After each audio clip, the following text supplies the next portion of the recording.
If someone told you that an entire generation could pass exams, earn diplomas, and still leave classrooms without truly understanding what they studied, you might think this is exaggeration. It sounds like provocation, the kind of dramatic claim designed only to grab attention. Yet this unsettling idea did not come from a critic outside academia. It came from a man who spent his life inside universities, laboratories, and lecture halls, someone celebrated for clarity, honesty, and an almost uncomfortable love for truth. Imagine a room filled with students who appear disciplined, respectful, and prepared. Notebooks are open, formulas are memorized, definitions roll off tongues with impressive precision. On the surface, everything works. Grades are high. Evaluations look solid. Parents feel relieved. Institutions feel validated. And still, something feels strangely empty beneath all that apparent success. This is where the story begins, not with scandal, but with a quiet discomfort. Richard Feynman did not enter this situation looking for flaws. He was not hunting for failure, nor trying to prove superiority. He was simply doing what he always did, listening carefully, asking basic questions, and paying attention to what happened after the answers were given. The irony is almost cruel. Education exists to create understanding, yet here was a system producing performance instead. Words were repeated perfectly, while meaning slipped away unnoticed. The contradiction was subtle enough to escape administrators, yet obvious enough to disturb someone trained to question everything. Think about how often education rewards speed rather than clarity. How frequently students are praised for reproducing sentences, not for explaining ideas. How common it is to confuse silence with comprehension. Feynman sensed this tension immediately because, for him, learning was never about sounding intelligent. It was about being able to say, "I know this," and prove it through explanation. The lecture that triggered his doubt did not begin with outrage. It unfolded slowly, through observation. He noticed patterns that did not align with genuine learning. Answers came fast, yet explanations collapsed under simple follow-up questions. Knowledge existed only at the surface, polished but hollow. There is something deeply unsettling about realizing that a system can function smoothly while missing its core purpose. That is what makes this story uncomfortable. Nothing was broken in an obvious way. Classes were happening, curricula were followed, certificates were awarded, and still, understanding was optional. This realization forces an uncomfortable question. If students succeed without comprehension, what exactly is being measured? Effort, memory, obedience, or merely the ability to survive assessments? Feynman understood that when evaluation becomes the goal, learning quietly steps aside. The reason this matters goes far beyond one country or one moment in history. The patterns he observed reflect a broader habit of mistaking repetition for mastery. Once that confusion settles in, education becomes theater. Everyone plays their role, and nobody asks whether the message truly landed. In the next moments, we will unpack how a single lecture exposed this contradiction so clearly that it stayed with Feynman for years. What he saw challenged not only teaching methods, but the very definition of what it means to know something. Before moving forward, take a second to reflect. How many times have you repeated information without fully grasping it? If this opening already feels uncomfortably familiar, stay here. The deeper layers of this story are even more revealing. This introduction is not meant to accuse students, teachers, or institutions individually. It exists to highlight a silent agreement that often forms inside formal learning environments. Students learn how to please the system. Systems learn how to reward conformity. Somewhere in between, curiosity slowly fades. Feynman sensed that this agreement was more dangerous than ignorance because it looked like success. When misunderstanding hides behind correct answers, nobody feels the urgency to change. That is why this story deserves attention from the very first second. It is not about physics, formulas, or advanced theory. It is about a simple, almost childish question. Do you actually understand what you just said? When that question disappears from classrooms, education loses its soul, even while appearing stronger than ever. This is where discomfort becomes insight, and where apparent success quietly reveals a fragile foundation beneath confidence and certainty. To understand why this lecture had such a strong impact, it is essential to understand who Richard Feynman was at that point in his life. He was not a young student still forming opinions, nor an outsider unfamiliar with academic environments. He was already a respected physicist, a Nobel Prize winner, and a professor who had spent years teaching, researching, and observing how knowledge moved, or failed to move, from one mind to another. Feynman was known less for formality and more for intellectual honesty. He distrusted polished speeches that hid confusion behind elegant language. Titles never impressed him on their own. For him, authority did not come from reputation, but from the ability to explain something clearly, without hiding behind complexity. If an idea could not survive simple questions, then that idea was not fully understood, no matter who presented it. By the time he encountered the Brazilian academic environment, Feynman had already developed a very personal philosophy of learning. He believed that understanding was active, not passive. It required struggle, curiosity, and the willingness to admit ignorance. Memorization, in his view, was useful only when paired with meaning. Without that connection, it became decoration rather than knowledge. As a teacher, he paid close attention to how students responded, not just to what they answered. Silence concerned him. Automatic replies concerned him even more. When someone repeated a definition flawlessly, his instinct was not to applaud, but to probe gently. He wanted to know what happened when the script ended and genuine thinking had to begin. Feynman often described learning as something almost physical. Ideas had weight. Concepts had texture. When someone truly understood a subject, they could turn it around, examine it from different angles, and explain it using everyday language. When that flexibility was missing, he sensed fragility beneath the surface. This mindset shaped how he entered classrooms. He did not assume that good grades meant good comprehension. He did not assume that structured curricula guaranteed deep learning. Instead, he watched how students connected ideas, how they reacted to unexpected questions, and how comfortable they were saying, "I don't know." What made Feynman different was not arrogance, but impatience with pretense. He was deeply uncomfortable with situations where everyone pretended that learning had occurred simply because procedures were followed. For him, education was not a checklist. It was a transformation. If that transformation did not happen, then something fundamental had failed. At that stage of his career, Feynman had already taught in various countries, interacted with different academic cultures, and seen both inspiring and disappointing approaches to teaching. This experience sharpened his sensitivity. He could sense when curiosity was alive and when it had been replaced by survival strategies. He also carried a strong sense of responsibility as an educator. Teaching, in his view, was not about delivering information. It was about guiding understanding. When students left a class able to repeat content but unable to explain it, he felt that the teacher had not finished the job. This is why the lecture in Brazil mattered so much to him. He was not encountering ignorance. He was encountering something more subtle and more troubling, a system that appeared successful while quietly discouraging real comprehension. Students were working hard, they were respectful, they were serious. Yet the learning process seemed incomplete. Feynman's reaction did not come from cultural judgment or superiority. It came from disappointment. He believed that students deserved better than a system that trained them to pass tests without empowering them to think independently. To him, that was not education, it was rehearsal. Understanding this aspect of Feynman's character is crucial. Without it, his critique might sound harsh or dismissive. In reality, it was rooted in respect for learners and frustration with structures that limited their potential. He believed that confusion should be exposed, not hidden, that mistakes should be explored, not punished, that learning should feel challenging, not theatrical.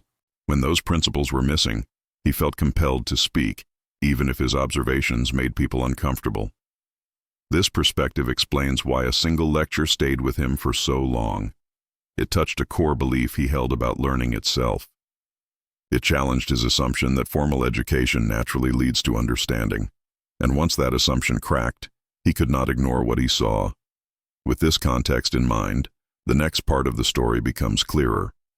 The setting, the students, and the structure all appeared solid. Yet, through Feynman's eyes, something essential was quietly absent. The setting of this lecture is essential to understanding why the experience was so striking for Feynman. He was not walking into a disorganized classroom, nor into an institution lacking structure or discipline. On the contrary, the environment appeared serious, formal, and academically respectable. Universities followed established curricula. Students attended classes regularly. Textbooks were carefully chosen. Exams were treated with importance. From the outside, everything looked exactly as a solid education system should look. Brazilian universities at that time were strongly influenced by traditional European models of instruction. Knowledge was transmitted through lectures, reinforced through textbooks, and evaluated through written examinations. Authority flowed in one direction, from professor to student. The classroom rewarded accuracy, discipline, and the ability to reproduce information exactly as it was presented. This model had produced generations of graduates, many of whom were technically competent and highly dedicated. Feynman entered this environment as a visiting professor, invited for his expertise and reputation. He was treated with respect, and his presence carried weight. There was no hostility toward him, no resistance to his ideas. In fact, students appeared eager to impress. They listened carefully, they took notes, they answered questions quickly and confidently.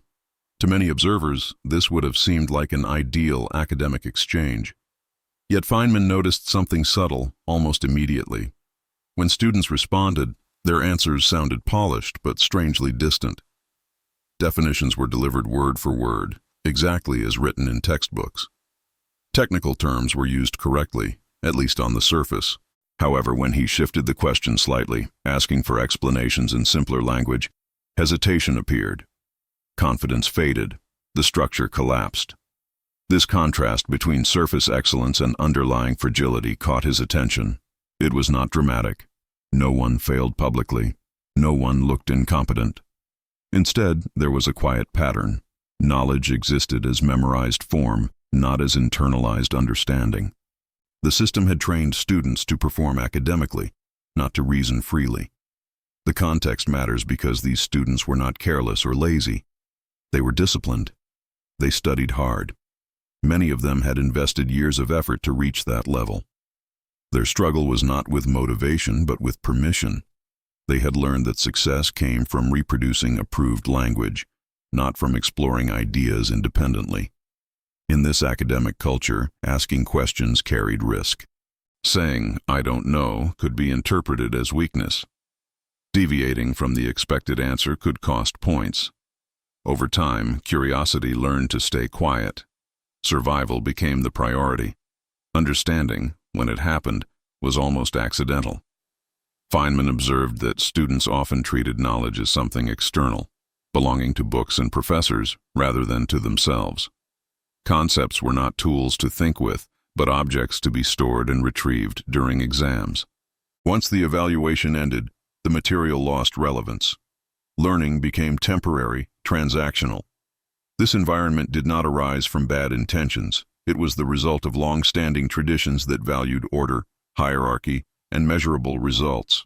Exams provided numbers. Numbers provided reassurance. Institutions could prove effectiveness through statistics, even if those statistics said little about comprehension. The lecture itself followed this pattern. Questions were answered correctly, yet meaning remained elusive. When Feynman asked students to explain ideas using everyday examples, many struggled. The problem was not language skill. It was conceptual ownership. The ideas had not become theirs. What troubled him most was how normalized this had become. Neither students nor teachers seemed alarmed. The system rewarded exactly what it produced.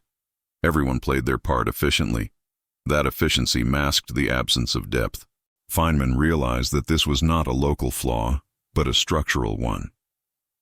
When education prioritizes appearance over substance, it creates learners who can navigate systems without ever engaging reality. This insight did not lead him to dismiss Brazilian students. Instead, it made him question the global habits of formal education. The context of this lecture served as a mirror. It reflected a system that valued correctness over clarity, obedience over exploration, and completion over comprehension. Feynman understood that as long as these values remained unchallenged, genuine learning would remain optional. This realization prepared the ground for the moment that would fully crystallize his concerns. A moment where the gap between knowing words and understanding ideas became impossible to ignore. The turning point did not arrive with confrontation or dramatic disagreement. It emerged quietly, through repetition. Feynman began to notice the same pattern again and again. Students could answer questions flawlessly when those questions mirrored the structure of their textbooks. The moment he changed the framing, even slightly, certainty dissolved.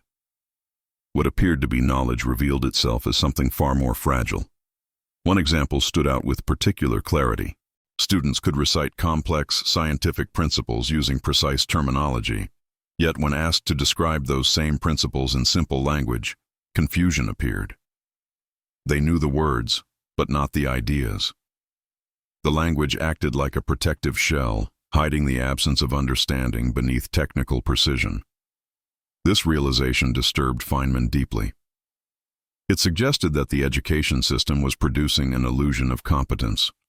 From the outside, everything looked impressive. Inside, however, ideas had not been absorbed. They had been memorized, categorized, and stored, ready to be released on demand, but never truly used. Feynman tested this observation repeatedly. He asked follow-up questions. He invited explanations using analogies. He encouraged students to connect concepts to everyday experiences. Each attempt revealed the same limitation. When students stepped outside rehearsed responses, they lost footing. This was not a failure of intelligence.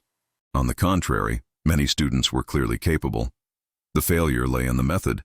The system rewarded exact repetition, not personal understanding. Over time, students learned to focus on what would be evaluated, not on what would be meaningful. What shook Feynman was how consistent this pattern was. It was not an occasional gap. It was structural. Students had adapted perfectly to the rules of the system. They gave correct answers, earned high marks, and progressed academically, all while bypassing the deeper work of comprehension. This discovery forced Feynman to confront an uncomfortable truth. Education could succeed by its own standards while failing by its purpose. If the goal was to produce correct responses, the system worked. If the goal was to cultivate thinkers, it fell short. The emotional weight of this realization came from Feynman's respect for learning. He believed that understanding was a form of freedom. It allowed people to reason, question, and create. A system that replaced understanding with repetition did not empower students.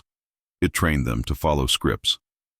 The most troubling aspect was that students were often unaware of what they were missing. They believed they understood because they had been told they did. Grades confirmed it. Certificates reinforced it. There was no signal that something fundamental was absent. Feynman realized that when misunderstanding is rewarded, curiosity becomes dangerous. Asking questions can expose confusion, which threatens evaluation. As a result, silence becomes safer than exploration. Over time, students internalize the idea that thinking independently is risky. This moment crystallized his doubts about education as it was commonly practiced. He saw that the system did not encourage students to wrestle with ideas. It encouraged them to manage appearances. Learning became a performance, not a process. What made this discovery especially powerful was its simplicity. There was no complex theory behind it. It was based on observation. Ask someone to explain what they claim to know. Listen carefully. The gap between repetition and understanding reveals itself naturally. Feynman carried this insight with him long after the lecture ended. It became a reference point for his teaching philosophy. He began to speak more openly about the dangers of false understanding, not just in Brazil, but everywhere. This discovery did not lead him to cynicism. It led him to clarity. He understood that education systems often confuse efficiency with effectiveness. They measure what is easy to measure, not what truly matters. The lecture marked the moment when suspicion turned into conviction. The problem was not isolated. It was systemic. And once seen clearly, it could not be ignored. This realization sets the stage for the deeper question that follows. If repetition is not learning, then what exactly is missing? And how did education drift so far from its original purpose? After the initial shock faded, Feynman began to organize what he had observed into a clearer diagnosis. The issue was not a lack of effort. It was not poor intelligence. It was not cultural incapacity or insufficient resources. The problem ran deeper, embedded in how education defined success. The system had quietly replaced understanding with compliance, and hardly anyone noticed the exchange.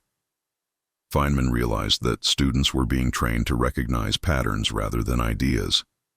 They learned which phrases belonged to which questions. They memorized structures instead of meanings. When confronted with familiar cues, they responded effectively. When those cues disappeared, reasoning collapsed. This revealed a form of learning that functioned only under controlled conditions. At the core of the problem was evaluation. Exams had become the ultimate authority. Whatever appeared on tests became important. Whatever did not slowly vanished from attention. Students adapted intelligently to this reality.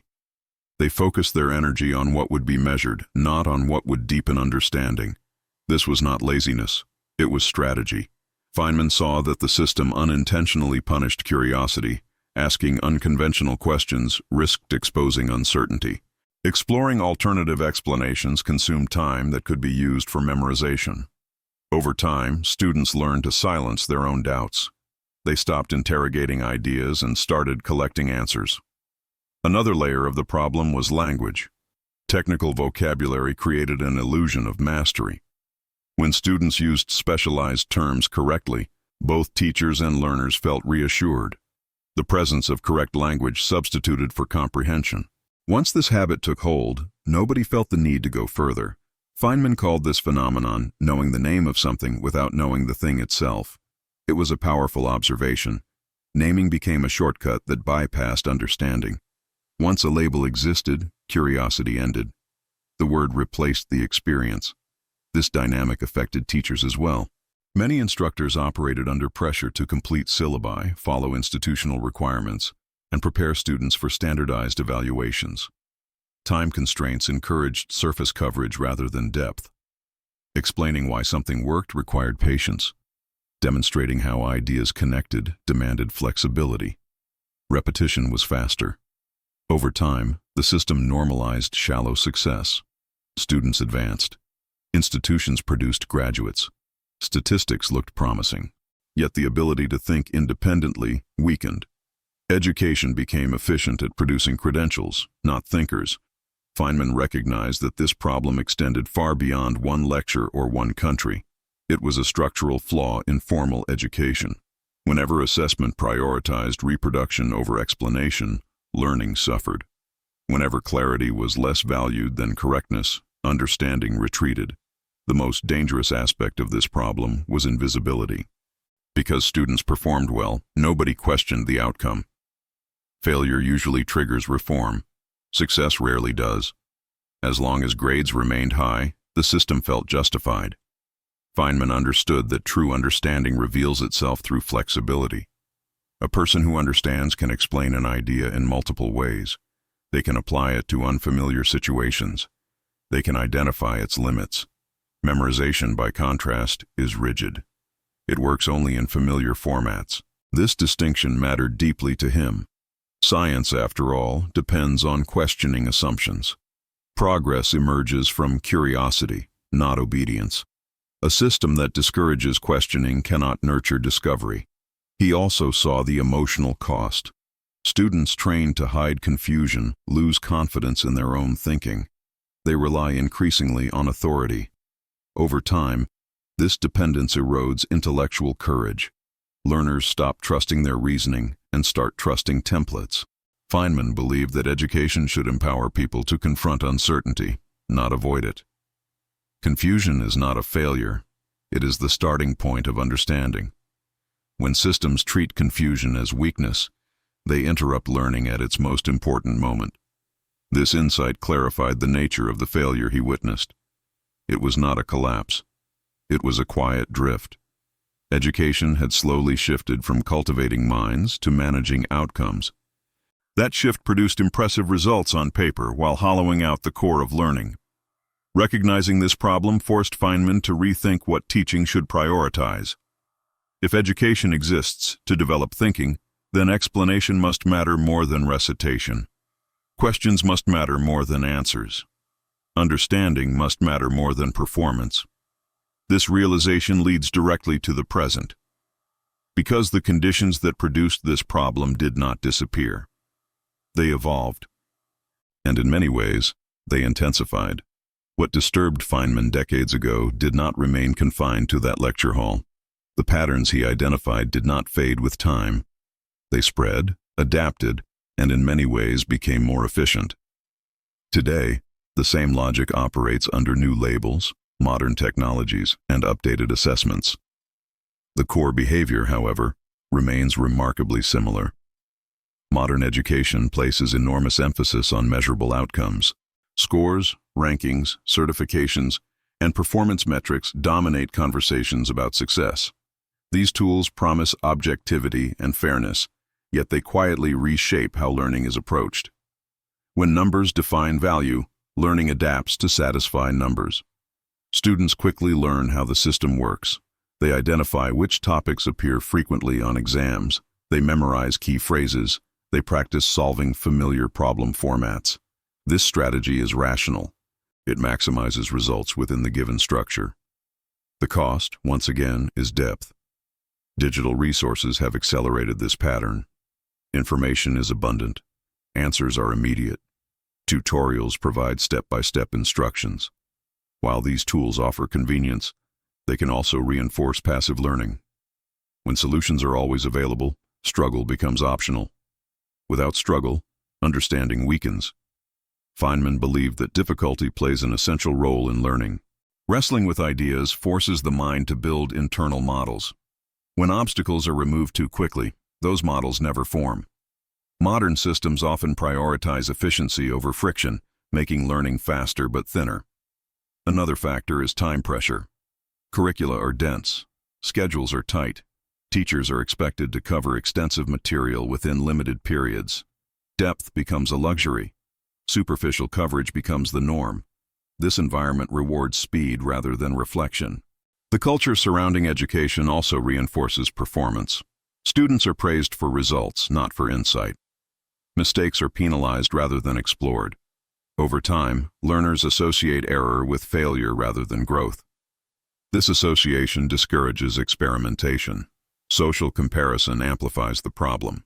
Rankings and public metrics turn learning into competition. Students focus on outperforming peers rather than understanding concepts. The question shifts from, "Do I understand this?" to, "Did I score higher?" Learning becomes externalized. Feynman warned against this mindset. He believed that learning should be personal. Understanding is not a race. It unfolds differently for each person. When comparison dominates, learners sacrifice curiosity to maintain status. Technology also contributes to the illusion of understanding. Watching explanations can feel like learning. Following along can feel like mastery. Yet without active engagement, these experiences often produce familiarity, not comprehension. Familiarity is comforting, but deceptive. Feynman emphasized that the ability to explain something without notes is a reliable test of understanding. Many modern learning environments rarely demand this. Students consume content far more than they create explanations. As a result, gaps remain hidden. Institutional incentives further entrench the problem. Schools are evaluated based on graduation rates, standardized test results, and employability statistics. These indicators matter, but they do not capture thinking ability. As long as institutions are rewarded for outputs, they will optimize for outputs. This reality creates a feedback loop. Systems shape behavior. Behavior reinforces systems. Breaking this loop requires intentional effort, not cosmetic change. Feynman's observations remain relevant because they address human tendencies, not temporary conditions. People adapt to incentives. When understanding is optional, many will bypass it, not out of malice, but out of practicality. The persistence of this problem explains why many adults carry knowledge that feels fragile. They can recognize concepts but struggle to apply them. They feel educated yet uncertain. This disconnect traces back to learning environments that valued completion over comprehension. Feynman believed that education should produce confidence rooted in understanding, not anxiety masked by performance. When learners trust their reasoning, they engage with the world more boldly. When they rely on memorization, confidence becomes brittle. The fact that this issue persists does not mean change is impossible. It means awareness is essential. Recognizing the pattern is the first step toward resisting it. This brings us to the final insight. If the problem is systemic and persistent, what lesson can we extract that applies beyond classrooms, beyond institutions, and into everyday thinking? After observing, questioning, and reflecting, Feynman arrived at a conclusion that was both simple and demanding. True understanding reveals itself through clarity. If you cannot explain an idea in your own words without relying on technical language or memorized structures, then that idea does not truly belong to you. This principle became one of the most enduring lessons drawn from his experience. Feynman did not believe that complexity was a sign of intelligence. In fact, he often viewed unnecessary complexity as a warning signal. When explanations become tangled, they may be hiding uncertainty. Simplicity, on the other hand, requires courage. It forces the speaker to confront gaps in knowledge directly. The final lesson was not directed only at students. It applied equally to teachers, institutions, and experts. Teaching, in Feynman's view, was not the act of transferring information. It was the act of revealing understanding. If a student left a classroom unable to explain what they learned, then the process was incomplete. This idea challenges many assumptions about education. It suggests that learning is not proven by silence, but by articulation, not by correct answers, but by coherent explanations, not by speed, but by depth. These criteria are harder to measure, which is why they are often ignored. Feynman emphasized that misunderstanding is not something to fear. It is something to investigate. Confusion signals the edge of knowledge. That edge is where learning happens. When systems discourage confusion, they eliminate the very conditions needed for growth. The lesson also extends beyond formal education. In everyday life, people often repeat opinions, beliefs, and information without fully understanding them. Social acceptance rewards agreement, not inquiry. Over time, repetition replaces reflection. Feynman's insight applies here as well. Knowing words is not the same as knowing ideas. He believed that intellectual honesty requires the willingness to say, "I don't know." This admission is not weakness. It is the starting point of real learning. Systems that punish uncertainty produce conformity, not wisdom. Feynman's experience in Brazil did not lead him to reject education. It strengthened his commitment to it. He advocated for teaching that encourages questioning, exploration, and explanation. He believed that students should be active participants, not passive recipients. The lesson also highlights responsibility. Learners must resist the temptation to settle for familiarity. Teachers must resist the pressure to prioritize coverage over comprehension. Institutions must resist the comfort of flattering metrics. Feynman understood that education is never finished. Understanding evolves. Ideas deepen. What matters is not reaching a final answer, but developing the ability to think clearly and independently. This perspective reframes success. A successful learner is not someone who avoids mistakes, but someone who engages with them. Not someone who memorizes quickly, but someone who understands thoroughly. Not someone who appears knowledgeable, but someone who can explain. The power of this lesson lies in its universality. It applies to science, art, politics, and daily decisions. Whenever understanding is replaced by repetition, problems follow. Whenever clarity is valued, insight emerges. Feynman's final message invites discomfort. It asks us to examine what we claim to know. It challenges us to move beyond labels and definitions. It urges us to reclaim curiosity as a strength, not a liability. This is why that lecture mattered. It exposed a hidden weakness that still exists. It reminded us that education is not about filling minds, but about shaping thinking. If there is one question worth carrying forward, it is this: can you explain what you believe you understand? That question, simple as it seems, remains one of the most powerful tools for genuine learning.